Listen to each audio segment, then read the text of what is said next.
रही इस वक्त की बड़ी खबर का, जहां से कुछ ही देर में सीईसी की बड़ी बैठक है और खास प्रेस कॉन्फ्रेंस। इसमें क्या कुछ होता है ये देखना होगा। तो सीईसी की थोड़ी देर में प्रेस कॉन्फ्रेंस, जहां ज्ञानेश कुमार की ये पहली प्रेस कॉन्फ्रेंस है। वोट चोरी के दावों के सवाल पर जवाब मिल सकता है। तो बिहार में वोटर लिस्ट एसआईआर अभियान पर भी जवाब देंगे। राहुल गांधी ने लगाए हैं इसी पर वोट चोरी के आरोप। तो विपक्ष के सभी सवालों का जवाब मिल सकता है। तो ये बड़ी खबर आपको बता रहे हैं। देश भर में आज सभी की निगाहें मुख्य चुनाव आयुक्त ज्ञानेश कुमार पर टिकी होंगी। इस साल फरवरी में अपने पूर्ववर्ती राजीव कुमार के सेवानिवृत्त होने के बाद उन्होंने, और देखिए इस बीच बड़ी अपडेट आपको दे दें, जिस प्रेस कॉन्फ्रेंस का इंतजार किया जा रहा था, बताया जा रहा है वो शुरू हो चुकी है। सीधी तस्वीरें आपको वहीं से दिखा रहे हैं। मीडिया के मेरे दोस्तों, सबसे पहले चुनाव आयोग मतदाताओं के नाम एक संदेश देना चाहता है। भारत के संविधान के अनुरूप भारत का हर नागरिक जो 18 वर्ष की आयु पूरी कर चुका हो, उसे मतदाता अवश्य बनना चाहिए और मतदान भी अवश्य करना चाहिए। आप सभी जानते हैं कि कानून के अनुरूप हर राजनीतिक दल का जन्म चुनाव आयोग में रजिस्ट्रेशन से ही होता है। तो फिर चुनाव आयोग उन्हीं राजनीतिक दलों में भेदभाव कैसे कर सकता है? चुनाव आयोग के लिए न तो कोई विपक्ष है, न तो कोई पक्ष है, सब समकक्ष हैं। चाहे किसी भी राजनीतिक दल का कोई भी हो, चुनाव आयोग अपने संवैधानिक कर्तव्य से पीछे नहीं हटेगा। पिछले 2 दशकों से लगभग सभी राजनीतिक दल मतदाता सूची में त्रुटियों के सुधार के लिए मांग करते रहे हैं और इसी मांग को पूरा करने के लिए ही चुनाव आयोग ने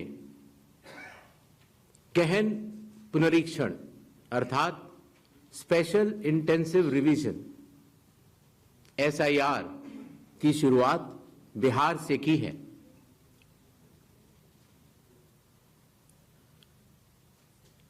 एसआईआर की प्रक्रिया में सभी मतदाता, बूथ लेवल ऑफिसर्स और सभी राजनीतिक दलों द्वारा नामित 1.6 लाख BLAs ने मिलकर एक प्रारूप सूची तैयार की है। इस प्रारूप सूची की एक कॉपी आप सभी लोगों को दी गई है, जिसमें कि हर बूथ में जब ये प्रारूप सूची तैयार की जा रही थी तो सभी राजनीतिक दलों के बूथ लेवल एजेंट्स ने उसे हस्ताक्षर के साथ भी सत्यापित किया है। इस प्रारूप सूची में त्रुटियां हटाने के लिए एक बार फिर निर्धारित समय परिधि में सभी मतदाता और राजनीतिक दल मिलकर अपना बहुमूल्य योगदान दे रहे हैं। विगत आंकड़ों के अनुसार स्वयं मतदाताओं ने लगभग 28,370 ऐसे क्लेम्स एंड ऑब्जेक्शंस दिए हैं और जो मतदाता 1 जुलाई को 18 वर्ष की आयु पूरी कर चुके हैं या 1 अक्टूबर को 18 वर्ष की आयु पूरे करने वाले हैं, ऐसे 1,03,703 मतदाताओं ने भी अपना आवेदन फॉर्म 6 और डिक्लेरेशन के साथ किया है।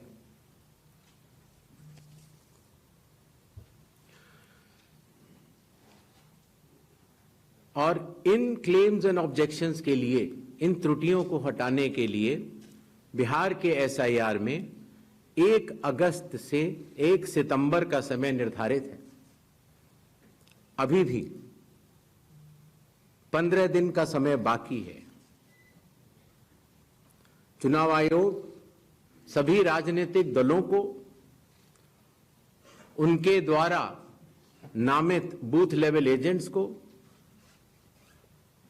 नेशनल लेवल पॉलिटिकल पार्टीज को, स्टेट लेवल पॉलिटिकल पार्टीज को आह्वान करता है कि आने वाले 15 दिनों में जो भी प्रारूप मतदाता सूची उनको दी गई है उसमें अगर कोई भी त्रुटि हो तो उसको प्रिस्क्राइब्ड फॉर्म के तहत जमा करें। चुनाव आयोग के दरवाजे हमेशा सबके लिए समान रूप से खुले हुए हैं। जमीनी स्तर पर सभी मतदाता, सभी राजनीतिक दल और सभी बूथ लेवल ऑफिसर्स मिलकर एक पारदर्शी तरीके से कार्य कर रहे हैं, सत्यापित भी कर रहे हैं, हस्ताक्षर भी कर रहे हैं और वीडियो टेस्टिमोनियल्स भी दे रहे हैं। यह एक गंभीर चिंता का विषय है कि राजनीतिक दलों के जिला अध्यक्षों और उनके द्वारा नामित बीएलएस के ये सत्यापित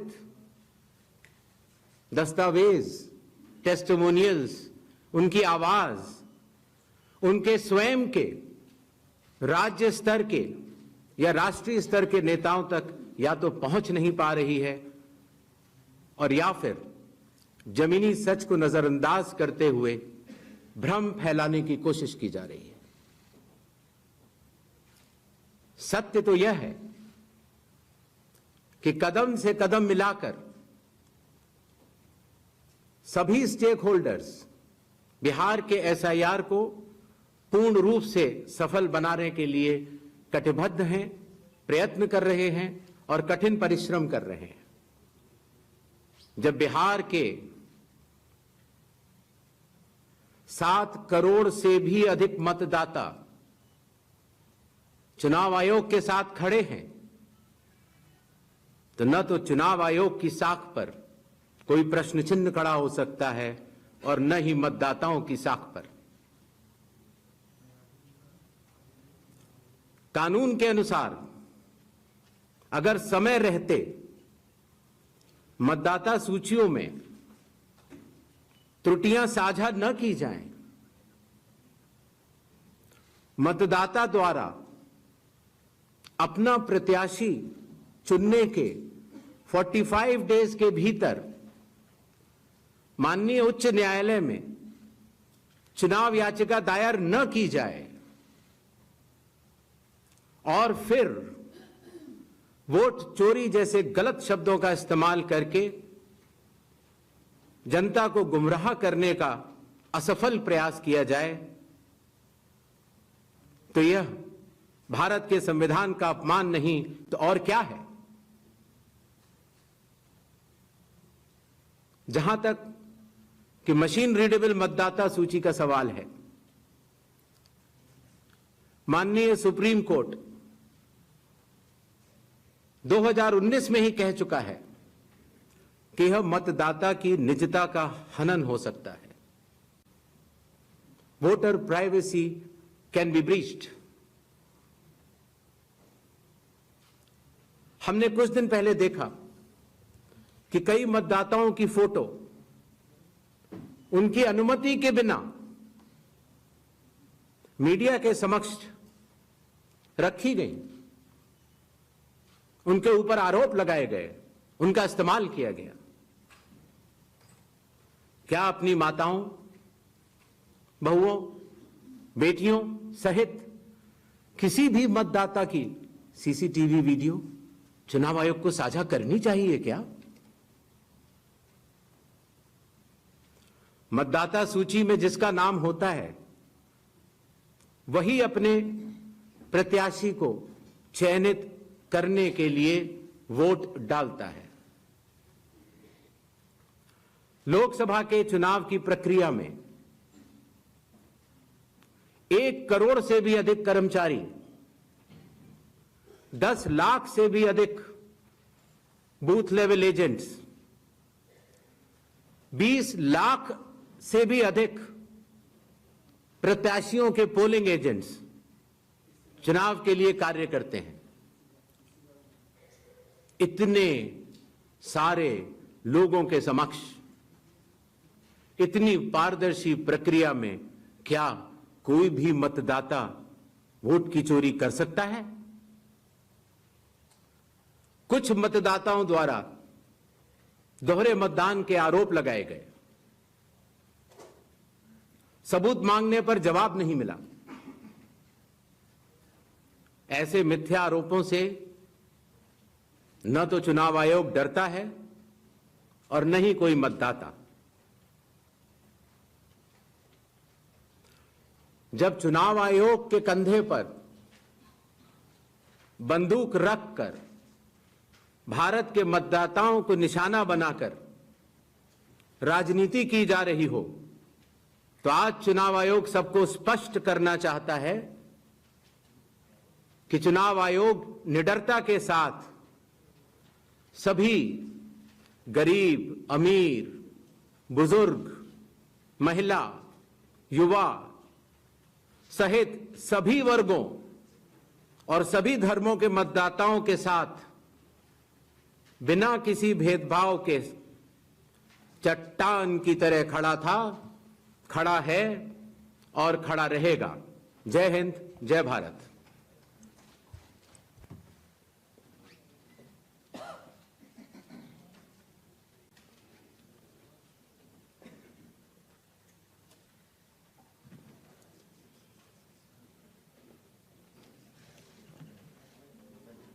Mic, please.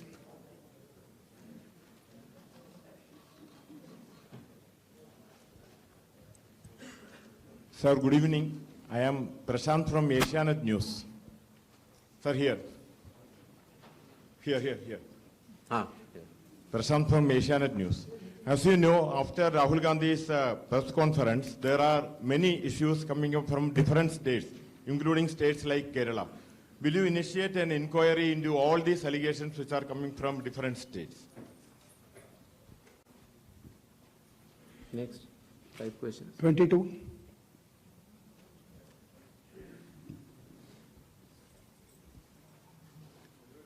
Sir, Please. Yeah. hi. Please, Yeah. go ahead. Yeah. Sir, Aishwarya Paliwal from Aaj Tak and India Today. Sir, 2 questions. First, sir, a lot of political parties have asked certain questions, but do you think all those questions are actually pointing towards the need for SIR? Sir, second question is what arrangements you've made for the vulnerable groups? Because a lot of people are asking senior citizens, migrants, marginalized. So if you can focus on that, sir.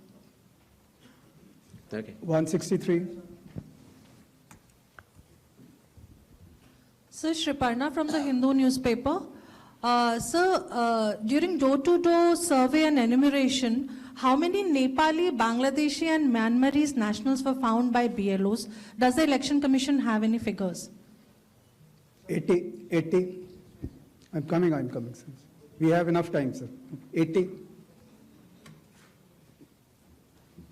Ganesh Kumar ji, how are you? I think you are well. This is Sandeep Shornokar from Bartaman newspaper. It's a West Bengal, one of the largest newspaper. मेरा question ये है कि बिहार के बाद बंगाल में कब SIR शुरू हो रहा है? 164.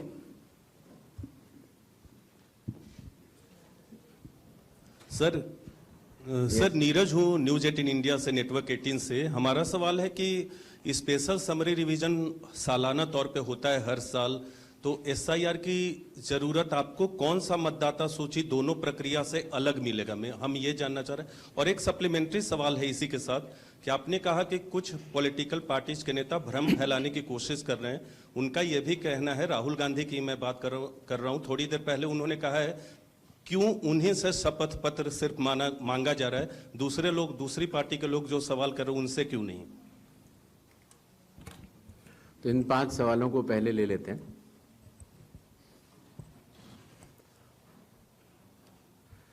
हमारे सारे मीडिया बंधुओं के माध्यम से मैं देश के मतदाताओं को ये बतलाना चाहता हूं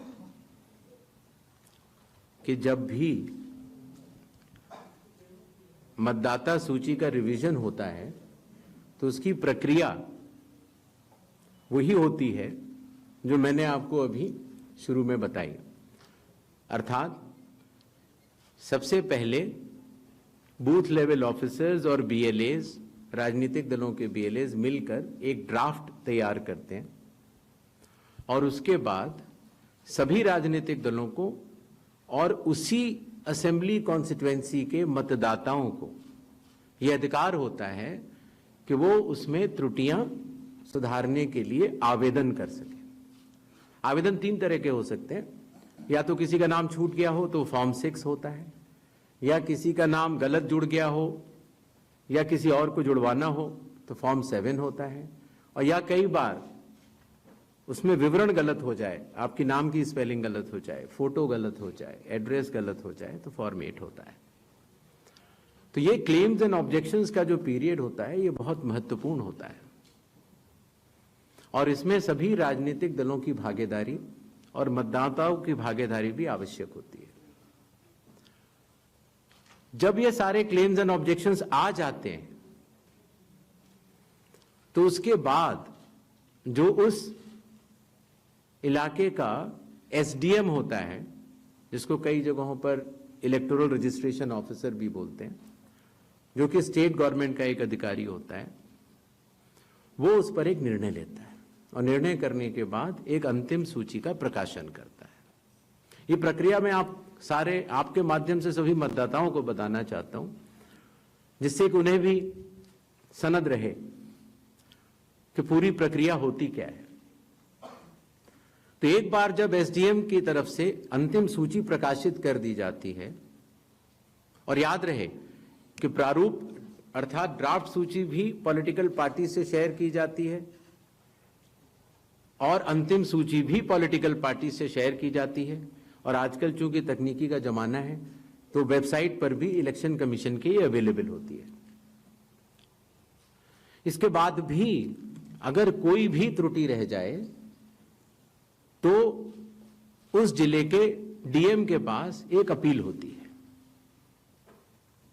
और अगर डीएम से भी उस त्रुटि का समाधान न निकले तो उसके ऊपर उस प्रदेश के चीफ इलेक्टोरल ऑफिसर के पास एक अपील होती है। जो अंतिम सूची प्रकाशित हो जाती है उसके ऊपर हो जाते हैं चुनाव। जब चुनाव होते हैं तो पॉलिटिकल पार्टीज अपने कैंडिडेट्स को खड़ा करती हैं और उन कैंडिडेट्स को यह सूची एक बार फिर दे दी जाती है कि इस सूची के ऊपर मतदान होगा, और यह सूची मतदान केंद्रवार दी जाती है। इस प्रक्रिया के बाद जब चुनावी मतदान होता है तो मतदान केंद्र के अंदर हर प्रत्याशी को यह अधिकार होता है कि वो पोलिंग एजेंट्स को नामित करे, और वही सूची पोलिंग एजेंट्स के पास भी होती है। तो उदाहरण के तौर पर जब हमारा कोई मतदाता जब मतदान करने जाता है तो पोलिंग एजेंट्स देखते हैं, और अगर कोई गलत व्यक्ति जा रहा है या कोई 2 बार जा रहा है तो उसके ऊपर ऑब्जेक्शन भी कर सकते हैं।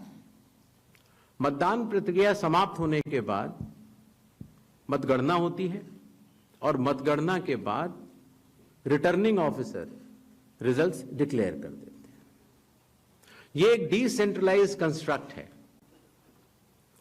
संविधान के अनुसार यह पूरी जिम्मेदारी चुनाव आयोग की है, लेकिन लोक प्रतिनिधित्व कानून के तहत चुनाव आयोग तो एक छोटा सा 800 लोगों का एक समूह है, तो लोक प्रतिनिधित्व कानून के तहत चीफ इलेक्टोरल ऑफिसर, हर जिले का डिस्ट्रिक्ट कलेक्टर, जिसको डिस्ट्रिक्ट इलेक्टोरल ऑफिसर भी कहा जाता है, हर असेंबली कॉन्स्टिट्यूएंसी का इलेक्टोरल रजिस्ट्रेशन ऑफिसर जो कि एसडीएम भी होता है, बूथ लेवल ऑफिसर्स, ये सभी के सभी सिर्फ इसी काम के लिए चुनाव आयोग के पास डेपुटेशन पर भी रहते हैं, सिर्फ मतदाता सूची और मतदान कराने के लिए। तो जब रिटर्निंग ऑफिसर रिजल्ट डिक्लेयर कर देता है, उसके बाद भी कानून में प्राविधान है कि आप 45 डेज के अंदर आप उच्च न्यायालय जाकर एक चुनावी याचिका दायर कर सकते हैं और चुनाव को चैलेंज कर सकते हैं। जब यह प्रक्रिया 45 दिन समाप्त हो जाते हैं, उसके बाद इस तरह के निराधार और आरोप लगाना, चाहे वो केरल हो, चाहे वो कर्नाटक हो, चाहे वो बिहार हो, जब 45 दिन चुनाव के बाद पूर्ण हो चुके हैं और किसी भी दल को, किसी भी कैंडिडेट को कोई भी गलती नजर नहीं आई, तो आज इतने दिनों के बाद इस तरह के निराधार आरोप लगाना, उनका उद्देश्य क्या है, ये सारे मतदाता और देश की जनता पूरा समझती है। जहां तक स्पेशल इंटेंसिव रिवीजन की जरूरत क्यों पड़ी और स्पेशल इंटेंसिव रिवीजन में और नॉर्मल जो रिवीजन हर साल होता है, दोनों में क्या फर्क है, यह बहुत अहम सवाल है। पिछले 20 सालों में हर साल रिवीजन होता रहा और जो एनुअल रिवीजन होता है उसमें साधारण तौर से एब्सेंटी, शिफ्टेड और एक जिसे कहते हैं कि एक रैंडम तरीके से उसका रिवीजन कर लिया जाता है।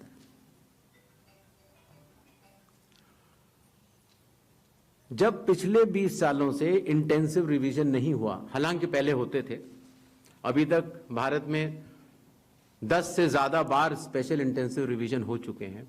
और स्पेशल इंटेंसिव रिवीजन की खासियत ये होती है कि मतदाता सूची को, इलेक्टोरल रोल को टोटली मैक्सिमम प्योरीफाई करने के लिए एक इन्यूमरेशन फॉर्म भरा जाता है और हर मतदाता उसको जब भर के देता है तो उसका नाम मतदाता सूची में फ्रेश, एकदम नए तरीके से सूची बनाई जाती है।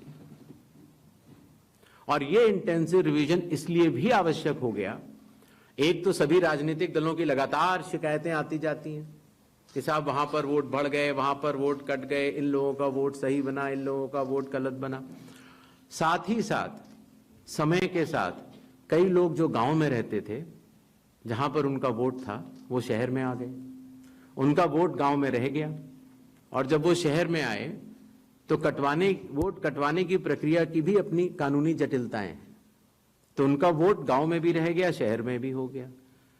और आजकल आपको पता है, जैसे जैसे भारत का विकास होता जा रहा है, वैसे वैसे लोग शहर छोड़ के भी दूसरे शहरों में भी जाते हैं। मुझे आशा है कि जितने हमारे मीडिया बंधु हैं वो भी शायद किसी न किसी दूसरे शहर को छोड़ के यहाँ पर आए होंगे। तो जब वो यहाँ रहने लग जाते हैं तो उनका वोट यहाँ भी बन जाता है। तो इस तरह से करते करते एक व्यक्ति के जाने या अनजाने में कई जगह वोट रह गए।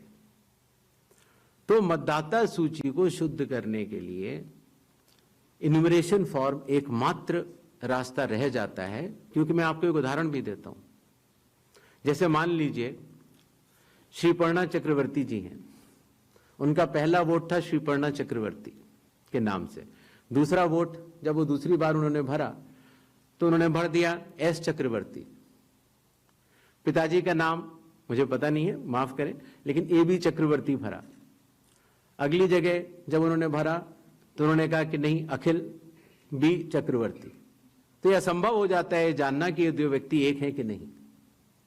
तो एक ही तरीका है कि उसके लिए इन्यूमरेशन फॉर्म जारी किए जाएं और एक व्यक्ति एक बार में एक ही इन्यूमरेशन फॉर्म भरेगा, जिससे कि मतदाता सूची का शुद्धिकरण भी होगा। अगर उनका नाम गलत लिख गया है तो वो भी वो सही कर सकते हैं, अगर उनकी फोटो ठीक नहीं है तो वो भी सही कर सकते हैं, अगर उनका पता ठीक नहीं है, माता पिता का नाम ठीक नहीं है तो वो भी ठीक कर सकते हैं। तो ये रही SIR की आवश्यकता। SIR में डोर टू डोर जाना पड़ता है। बूथ लेवल ऑफिसर हमारे बिहार के लगभग 90,000 booth level officers 7 crore 89 lakh लोगों के घर घर जाकर उन्होंने एक एक व्यक्ति को इन्यूमरेशन फॉर्म दिया।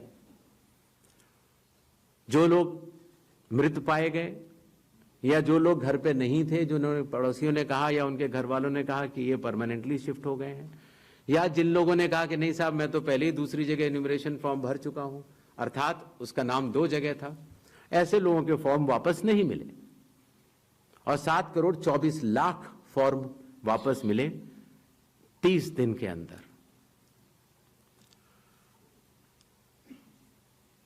इनमें से एक सवाल यह था कि कितने नेपालीज हैं और कितने बांग्लादेशीज। पहली बात तो मैं ये स्पष्ट कर देना चाहता हूं कि भारत के संविधान के अनुसार सिर्फ भारत का नागरिक ही एमएलए और एमपी का चुनाव कर सकता है। किसी और कोई अधिकार, किसी और देश के नागरिक को यह अधिकार प्राप्त नहीं है। अगर ऐसे लोगों ने इन्यूमरेशन फॉर्म भरा है तो एसआईआर की प्रक्रिया में अपनी पात्रता सिद्ध करने के लिए कुछ दस्तावेज भी मांगे गए, जिनकी गहन जांच 30 सितंबर तक होनी है। और ऐसे केस में जो ऐसे लोग हैं जो कि हमारे देश के नहीं हैं, गहन जांच के दौरान वो पाए जाएंगे और निश्चित तौर से उनका वोट नहीं बनेगा। जहां तक वेस्ट बंगाल के एसआईआर की तारीख की बात है, हम तीनों कमिश्नर्स एक उचित समय देखकर उसका निर्णय लेंगे कि कब वेस्ट बंगाल में होना है या देश के अन्य राज्यों में कब होना है। उसकी तारीखों का ऐलान आने वाले समय में उचित समय पर किया जाएगा। एक और सवाल था कि जब इतनी पारदर्शी प्रक्रिया है तो फिर भ्रम फैलाने वाली कोशिश पर आप कुछ लोगों से ये कह रहे हैं कि फॉर्म 7 दे दें और कुछ लोगों से कह रहे हैं कि आप शपथ पत्र दे दें। इसका जवाब ये है, लोक प्रतिनिधित्व कानून में जो सबके लिए बराबर है, मेरे लिए भी है, आपके लिए भी है और किसी भी सांसद के लिए भी है और किसी भी एमएलए जी के लिए भी है। अगर आप उसी निर्वाचन क्षेत्र के निर्वाचक हैं तो आपको समय रहते शिकायत करने का पूरा मौका है। आप फॉर्म 6 भर सकते हैं, फॉर्म 7 भर सकते हैं, फॉर्म 8 भर सकते हैं। आपके राजनीतिक दल के बूथ लेवल एजेंट्स को भी यह अधिकार प्राप्त होता है कि वो एक शपथ देकर 10-10 फॉर्म भी बूथ लेवल ऑफिसर्स को दे सकते हैं, बशर्ते आप उस विधानसभा क्षेत्र के निर्वाचक हो। लेकिन अगर आप उस विधानसभा क्षेत्र के निर्वाचक नहीं हैं, उस कॉन्स्टिट्यूएंसी के आप इलेक्टर नहीं हैं, और अगर आप अपनी शिकायत को आगे बढ़ाना चाहते हैं, एक विषय होता है शिकायत करना, एक होता है उसके ऊपर भ्रम फैलाना, और एक होता है उसके ऊपर चुनाव आयोग पर आरोप लगाना। तो ग्रेडेड रिस्पांस के तहत अगर आप उस क्षेत्र के निर्वाचक नहीं हैं तो आपके पास एकमात्र कानून में विकल्प है, और वो है रजिस्ट्रेशन ऑफ इलेक्टर रूल्स, रूल संख्या 20, sub clause 3, sub clause B, जो ये कहता है कि अगर आप निर्वाचक नहीं हैं उस विधानसभा क्षेत्र के तो आप एक विटनेस के तौर पर अपनी शिकायत दर्ज करा सकते हैं, और इलेक्टोरल रजिस्ट्रेशन ऑफिसर को आपको एक ओथ देनी होगी, और वो ओथ जिस व्यक्ति के खिलाफ आपने शिकायत की है उसके सामने एडमिनिस्टर करानी होगी। ये कानून शायद इस सदन में बैठे सभी लोगों के जन्म के पूर्व का बना हुआ है और सबके लिए बराबरी तौर से लागू है। आशा है इन 5 सवालों को मैंने जवाब दे दिया होगा। आगे बढ़े। 4. I'm coming. Hi, sir. Please, I'll come to you, no problem. Hi, sir. Vrinda from Hindustan Times. हाँ, yes. So first question is that initially when the draft electoral rolls were uploaded on the website, these were machine readable and searchable as well. The size was smaller, the pictures were clearer. But soon after Rahul Gandhi's press conference, the rolls were updated and they were changed into non-machine readable, non-searchable, low quality pictures. So was that because a lot of searches were being conducted in these roles? And secondly, why is the dual epic ID issue there in Bihar, despite the commission saying back in May that, we have resolved it across the country? 76. Sir मैं मुकेश कौशिक हूँ दैनिक भास्कर से। Sir आपने देखा होगा कि Rahul Gandhi leader of opposition ने central Bengaluru की constituency की तहकीकात की और ढेर सारे आरोप लगाए। उनका कहना था कि फेक सस्पिशियस वोटर बन रहे हैं, मैनिपुलेटेड हैं, मास एडिशन हुए हैं। इसके 2-3 दिन बाद ही बीजेपी के पावरफुल लीडर अनुराग ठाकुर जी ने प्रेस कॉन्फ्रेंस की और उन्होंने कहा कि उनके पास कंक्रीट प्रूफ हैं कि कंक्रीट प्रूफ है इस बात के कि lakhs of suspicious voters, duplicate voters, fake addresses, age manipulation, mass addition have been found in Wayanad, Raebareli and other constituency. देश की 2 बड़ी राजनीतिक पार्टियां ये आरोप लगा रही हैं कि fake voters, bogus voters, manipulation of age, duplicate voters ये मौजूद हैं। तो आप कितना सहमत हैं और इन आरोपों के आप क्या जांच कोई कराएंगे? 196. Hi, I'm coming. Shri Gyanesh Kumar, मेरा नाम परंजॉय गुहा ठाकुरता है, मैं फ्रीलांस जर्नलिस्ट हूँ। Paranjoy Guha Thakurta. Sir, few questions. इतना हड़बड़ी में आपको एसआईआर करने का क्या जरूरत है जब बाहर चल रहे बिहार में बारिश के समय, और समय बहुत लोग कह रहे हैं बहुत कम है। आपको सुप्रीम कोर्ट ने आदेश किया 14 तारीख के दिन, आपको मशीन रीडेबल जो 65 लाख लोग का नाम नहीं है तो आपको देना पड़ेगा। इससे पहले आपने क्यों नहीं दिया? आखिरी सवाल है कि महाराष्ट्र में जो 40 लाख नया वोटर आए हैं और लोग कह रहे हैं कि पहला बार महाराष्ट्र के इतिहास में, भारतवर्ष के इतिहास में वोटर ज्यादा और 18 साल उम्र के लोग कम, और 5 बजे के बाद बहुत लोग वोट दिया। तो ये सारे जवाब मुख्यमंत्री देवेंद्र फडणवीस दे रहे, राजनीतिक दल का नेता दे रहे, चुनाव आयोग अभी तक खामोश थे, क्यों? 279.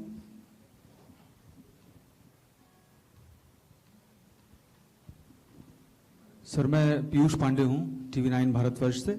मेरा सवाल ये है कि AI और डीप फेक जैसे तकनीकी खतरे भी मंडरा रहे हैं, राजनीतिक दल उसका प्रयोग भी कर रहे हैं। क्या चुनाव आयोग के पास इस पर शिकंजा कसने के लिए कोई कानूनी प्रावधान है और क्या इसको लेकर के कोई कदम उठाया जा रहा है? दूसरा एक सवाल मेरा ये है कि सुप्रीम कोर्ट ने जब आदेश दिया तब चुनाव आयोग 65 लाख हटाए गए वोटरों की सूची जारी करने की दिशा में काम कर रहा है। क्यों राजनीतिक दलों के कहने पर पहले ऐसा नहीं किया गया? 147. We'll start the next round. Sir मैं गौरव श्रीवास्तव, टाइम्स नाउ भारत से। मेरा सवाल ये है सर कि चूंकि हम लोग चुनाव आयोग भी देखते हैं, सुप्रीम कोर्ट में सुनवाई भी देखते हैं, बार बार ये सवाल उठा, और जिस बात को आप कह रहे हैं कि भारत का संविधान कहता है कि भारत का नागरिक ही वोट डाल सकता है, लेकिन भारत के नागरिक ही वोट डाले और चुनाव आयोग नागरिकता तय करे के बीच की जो एक पतली सी रेखा है उसको लेकर जो कानूनी लड़ाई है वो कैसे सुलझने वाली है? और दूसरा ये कि जो ये बार बार विवाद आता है कि वोटर लिस्ट जो है वो सर्चेबल हो, फिर उसमें एक जैसे कई नाम है, क्या ऐसी कोई प्रक्रिया या आधार को लेकर जो चर्चा है कि अगर आधार से लिंक कर दिया जाए सिर्फ इस मकसद से कि एक व्यक्ति के पास दूसरा वोटर आईडी कार्ड न बनने पाए जब तक कि डेटाबेस में ऐसी जानकारी हो, इसके लिए आयोग क्या कदम उठा रहा है? ठीक, तो इन 5 अपने जर्नलिस्ट का मैं जवाब देता हूं।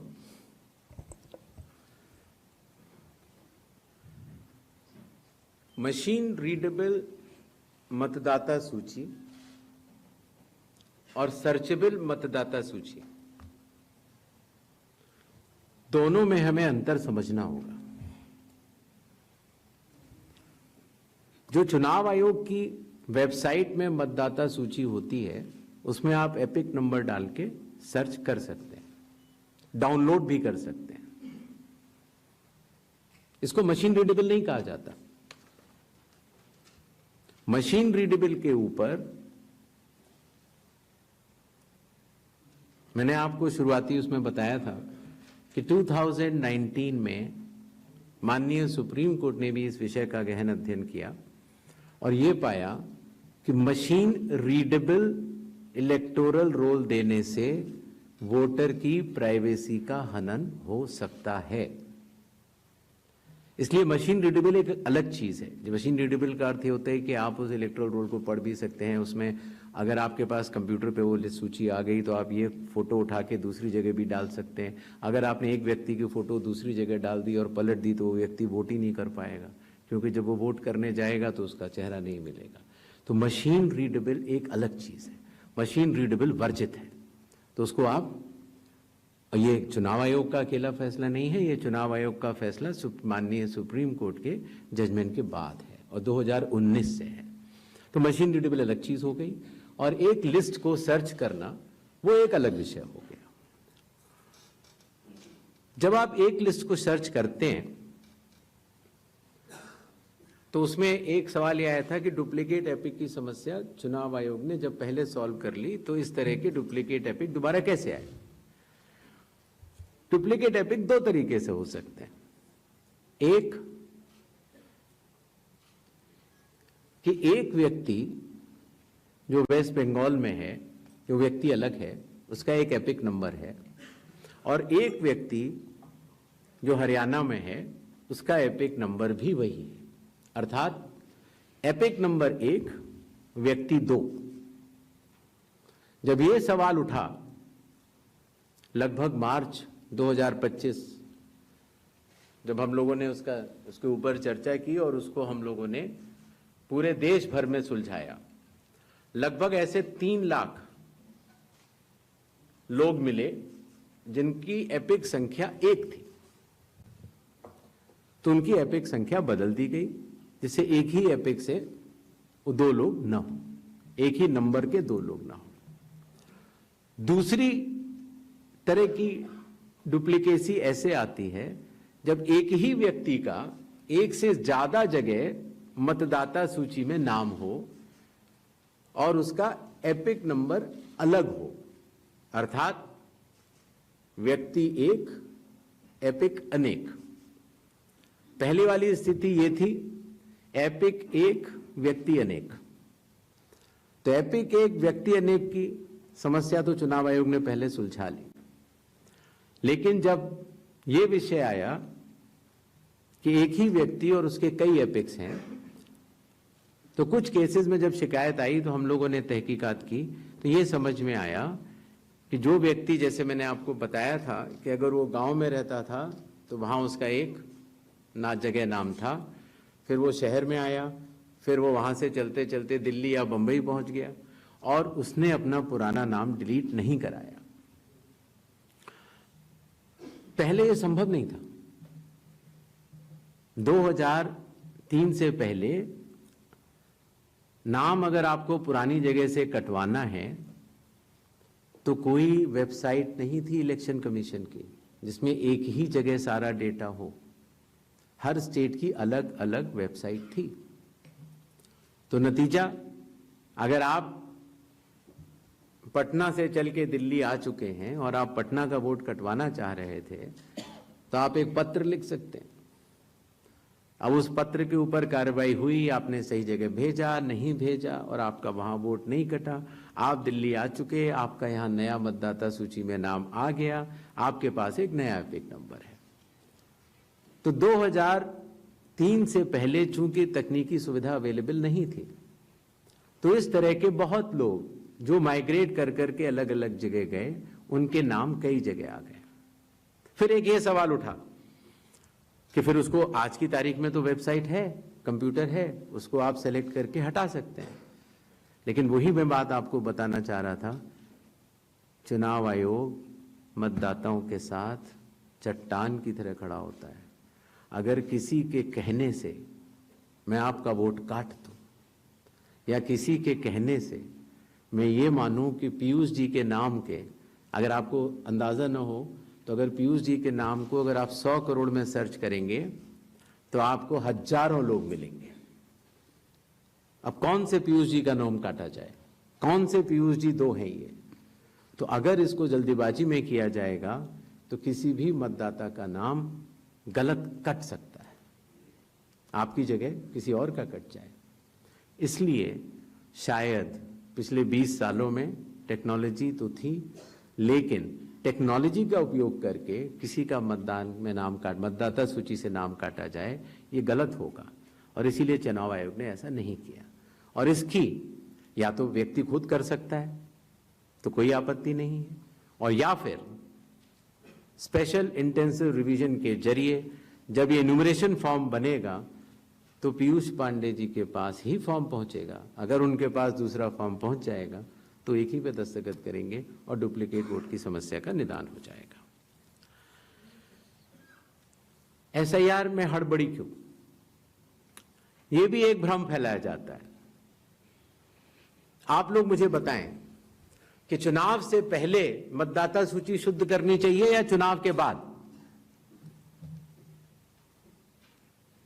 चुनाव से पहले।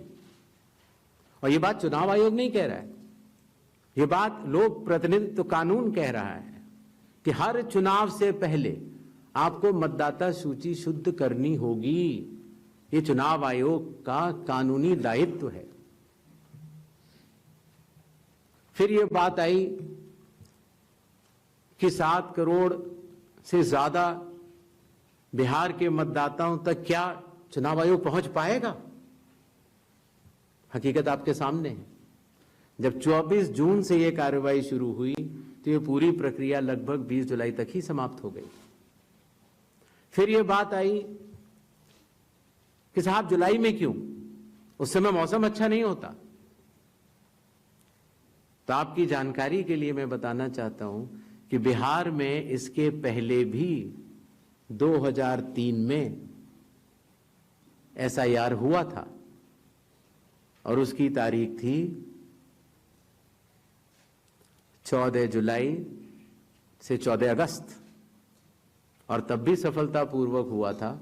और इस बार भी सफलतापूर्वक सबके एन्यूमरेशन फॉर्म्स वापस आ गए। एक और सवाल पूछा गया कि माननीय सुप्रीम कोर्ट के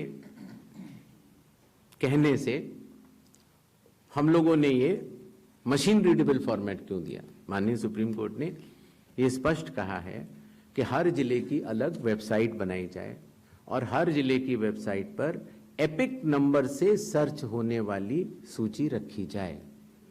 और आपको ये जानकर हर्ष होगा कि 56 घंटों के अंदर चुनाव आयोग ने उसका अनुपालन किया है और हर जिले की वेबसाइट की सूची आप सबको जो फोल्डर दिया गया है उसमें है, आप भी सर्च कर सकते हैं।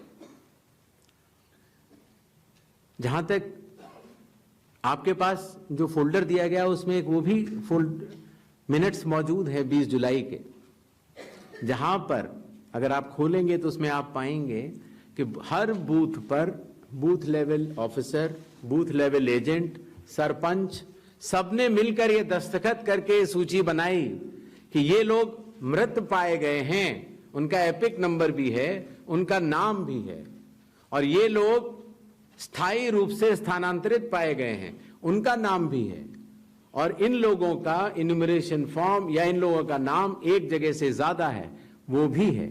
आप उस सूची को देखें तो ऐसा नहीं है कि चुनाव आयोग ने ये लिस्टें साझा नहीं की थी, लेकिन चूंकि इसका अंतिम निर्णय अभी ईआरओ ने नहीं लिया था, इसीलिए ये सूचियां राजनीतिक दलों को दे दी गई थी। और कुल मिला के जिन लोगों के इन्यूमरेशन फॉर्म नहीं आए वो 1 अगस्त को जब ड्राफ्ट लिस्ट दी गई थी राजनीतिक पार्टियों को, वो भी दस्तावेज आपको दिए गए हैं जिसमें कि हर पॉलिटिकल पार्टी ने साइन करके ये लिस्ट ली है, जिसमें कहा है कि ये वाले नाम तो आ चुके हैं प्रारूप सूची में और ये वाले नाम नहीं आए हैं। हर जिला प्रेसिडेंट ने उस लिस्ट को सत्यापित किया है 1 अगस्त को और अपने टेस्टिमोनियल्स भी दिए हैं। तो ये सूचना और भी लोगों तक पहुंचे, आप तक भी पहुंचे। चुनाव आयोग तो पारदर्शिता का स्वागत करता है और ये बहुत ही अच्छी बात है। शायद इससे अगर कुछ लोग जो छूट गए हों, अगर वो नाम दे पाए, तो चुनाव आयोग का तो नारा है हर पात्र मतदाता को सूची में लाना है और हर अपात्र मतदाता को सूची से हटाना है। तो उस उद्देश्य में ये हमारी मदद कर रहा है। एआई और डीप फेक हमारे लिए वास्तव में चुनौती है। अभी कल किसी एक ट्विटर हैंडल पर एक एआई जनरेटेड वीडियो थी जो कि सत्य से परे, लेकिन इस तरह की चुनौतियों का सामना करने के लिए चुनाव आयोग तो भरसक प्रयास करेगा, लेकिन कानून के दायरे में ही रहकर कर सकता है।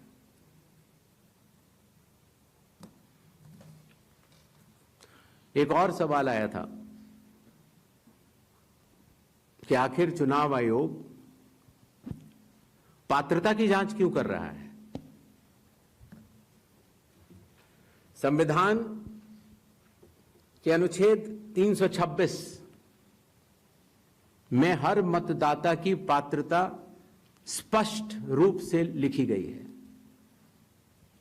और वो पात्रता ये कहती है कि मतदाता सूची में नाम आने के लिए सिर्फ भारत के नागरिक और 18 वर्ष की आयु पूरे कर चुके व्यक्ति ही पात्र हैं। रेजिडेंसी लॉज भी हैं जो कि अलग कानून में बनते हैं, जो कि ऑर्डिनरी रेजिडेंट हैं, या कोई व्यक्ति जो संविधान या किसी कानून के अनुरूप उसको वर्जित किया गया है चुनाव लड़ने के लिए, उनका नाम नहीं आ सकता। तो आर्टिकल 326 जो कि चैप्टर इलेक्शंस के अंदर आता है, जो कि हम यहां पर आपके समक्ष बैठे चुनाव आयोग की एक संवैधानिक जिम्मेदारी है, हम उसको निभाने के लिए पात्रता की जांच कर रहे हैं। नेक्स्ट 187.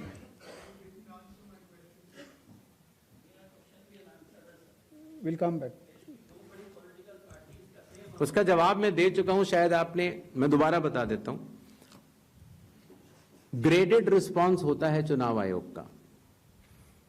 अगर आप किसी भी विधानसभा के निर्वाचक हैं और समय रहते हुए अगर आप त्रुटियां बताते हैं तो आपको फॉर्म 7 भरना होता है।